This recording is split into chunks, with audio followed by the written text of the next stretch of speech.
Bonjour à tous les amis. Aujourd'hui je vous fais une petite présentation sur la 161, une tronçonneuse électrique que vous devez déjà connaître. C'est la MSA 161T. Alors moi je suis lagueur grimpeur et puis j'ai l'habitude des thermiques, sauf avec la Husqvarna que vous connaissez, qu'on a déjà fait voir sur une vidéo précédente sur la 540. Donc là on a un guide beaucoup plus petit.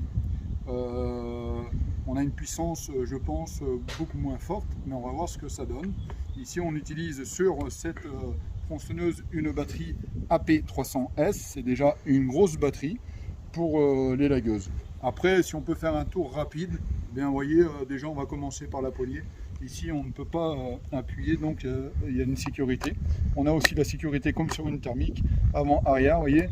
Alors là, si on vient appuyer, ça ne fonctionne pas. Et là, bien évidemment, et comme vous pouvez le voir aussi, on a un régulateur. Donc, si j'appuie plus fort, il y a plus de puissance. Et si j'appuie moins fort, il y a moins de puissance. Mis à part ça, bon, on a toujours le réservoir d'huile. Pour l'huile, niveau poids, j'ai pas pesé, mais je pense que c'est à peu près égal à la 150. À peu près égal. Hein. Je pense un petit peu plus lourd quand même, parce que la batterie est quand même assez costaud. Vous voyez, il doit y avoir le poids sur la batterie. La batterie fait 1,8 kg déjà. Vous voyez, donc c'est elle qui est beaucoup plus solide. On va voir ce que ça donne en termes de temps. On va abattre ce sapin qui est derrière. Allez voir. Donc c'est quand même du costaud. On va aller jusqu'à une grosseur à peu près de 25 hein, pour le démonter. On va déjà tout est branché avec et on va voir si on peut tenir avec une batterie en ébranchant tout ce sapin entièrement. Voilà pour la tronçonneuse, pour la présentation, vous pouvez aller voir sur internet le poids et la puissance. Je pense que c'est quand même pas mal. Et question sonore, voilà, tu peux parler presque en te servant de ta tronçonneuse. Donc c'est bien pourquoi? C'est bien pour soi, parce que quand on est en l'air et en équilibre, on n'a plus besoin de tirer dessus. Et vous savez, pour la première heure, ça va. Mais au bout d'un moment, bien, quand on est en haut, on a une perte de puissance et puis on peut se déséquilibrer. Alors la tronçonneuse, c'est pareil. Quand on vient la remplir, la thermique, et puis qu'on a un petit peu de poussière, bien ça se bouche. Et vous connaissez la suite, l'entretien du carburateur, l'entretien moteur, et c'est toujours le même bordel. Vous connaissez tout le reste ici. Pour le démarrage, bien, il y a juste à appuyer dessus. Voilà. Et puis ça fonctionne directement. Donc c'est quand même pas mal. Pour empêcher de tirer et pour pouvoir la démarrer. Donc je vais vous faire voir et on va voir ensemble ce que ça donne en l'air, parce que bon, c'est quand même important la maniabilité, parce que je sens quand même un contrepoids ici derrière la tronçonneuse. Bon, c'est parti, je m'habille et je vous fais voir tout ça. À tout de suite les amis.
Bon, on est comment là?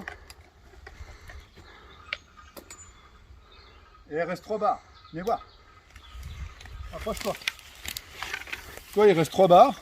L'arbre, il est par terre. Regarde, il est là et dans la benne. Et là, j'ai arrêté de couper parce qu'on était quand même avec une section assez importante. Tu vois. Et là, vas-y, rapproche-toi. Tu vois, on est en train de faire du billonnage. Là encore plus gros. Donc bon bah voilà, on va prendre une petite abatteuse. Donc je pense franchement, avec ce que je viens de faire, avec cette tronçonneuse, c'est quand même assez important quand même. Ça fonctionne pas mal. Le petit inconvénient, je pourrais dire qu'elle pince un petit peu comme la 540, alors peut-être un problème de chaîne à voir, hein, mais mis à part ça, franchement une bécane vraiment super. C'est agréable de travailler avec de l'électrique, même pour le pied, hein, parce qu'il n'y a pas de bordel et il n'y a pas besoin de faire des grands cris pour pouvoir se comprendre. Voilà. Bon, bah, il ne reste plus que le billonnage. On va prendre une petite abatteuse ou la 540. Bon, on ne peut pas dire que en termes de longueur de guide, c'est égal à la 540. En puissance, c'est moins fort. Mais franchement, ça va déjà super bien. C'est au moins égal à la 150 et c'est même plus fort que la 150. Donc style, c'est vraiment pas mal. La 161, ben, moi je mettrais une note sur 10, je mettrais un bon 8. J'enlève les deux, pourquoi? Parce que ça pince et en point, le poids. Hein. Parce que là on fait du sapin, mais après si on vient à faire des lagages en branche et en cordage, c'est complètement différent, on a besoin d'un gros équilibre. Et là, un petit peu de perfectionnement, bah, ce serait pas de refus. Mis à part ça, c'est une super bécane, que vous soyez entrepreneur, élagueur, ou alors même que vous soyez particulier. Franchement, investissez là-dedans, c'est vraiment pas mal. Vraiment, on va voir ça dans la longévité. Mais vous voyez la 150 qui est derrière. Ici, on a eu de super résultats avec. Alors, vous voyez, c'est une bécane qui tourne depuis le début de l'année quand on vous a fait la vidéo. Et franchement, aujourd'hui, on n'a rien à dire là-dessus. On n'a pas eu de problème particulier avec, ni de gros problèmes. Le seul problème chez Husqvarna, c'est le tendeur de chaîne. Voilà. Donc, je pourrais pas dire que l'une est plus forte que l'autre, puisque c'est deux bécanes complètement différentes, mais les deux sont super bien. Voilà, c'était une petite présentation de la MSA 161T de chez Stihl. Je vous souhaite d'agréables vidéos, d'agréables moments, que ce soit dans la cime, dans les hauts-pieds ou sur le sol. A très bientôt avec l'entreprise Chauvet et merci de regarder mes vidéos. Franchement, c'est de tout cœur un grand merci. Abonnez-vous si vous le voulez. Lâchez un petit like si vous le voulez. Et dans les commentaires, bien lâchez-vous aussi. Et puis on fera que améliorer si les choses ne vont pas. A très bientôt dans de nouvelles vidéos.